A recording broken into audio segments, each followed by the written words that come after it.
Hello, church. It's Pastor Mike. I hope you're having a good day today.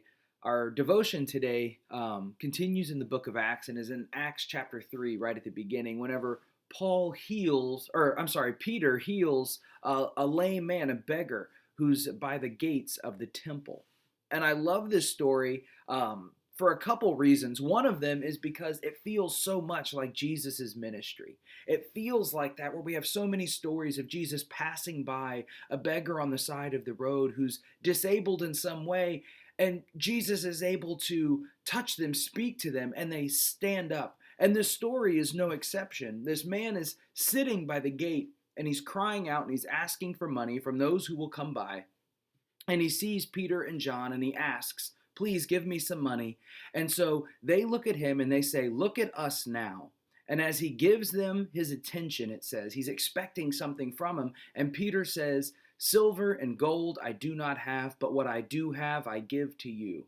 In the name of Jesus Christ of Nazareth, walk." And immediately the man stands up. And it's this amazing story. I love it. He gets up, he goes into the temple courts where he hasn't been able to go because he's been injured. He's been less than physically perfect, and you weren't allowed inside the temple walls unless you were in a perfect specimen physically. He goes in, and people are marveling. He's praising God. He's going around, he's jumping, literally jumping for joy.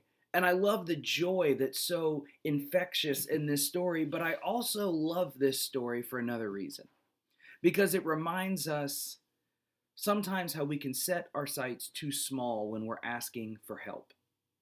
He's asking people for money as they go by, but whenever Peter goes by, filled with the Spirit of God, says, I don't have any money to give you, but what I do have, which is hope and restoration and healing, that I will give.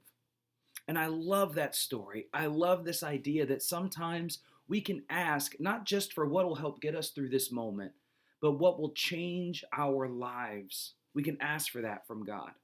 We can say, "Don't just give me this little bit of what I need. Help me to change my circumstance, my whole life right now. Help me to start a new path."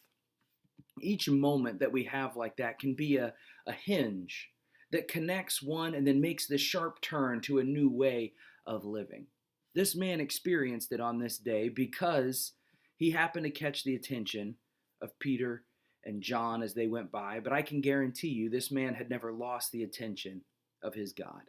His God knew this moment was coming and put him right here with Peter and John walking by to change his life. And that's still true for us today. No matter what awful thing that we're just trying to manage and cope with in our lives right now, God has the power to change it.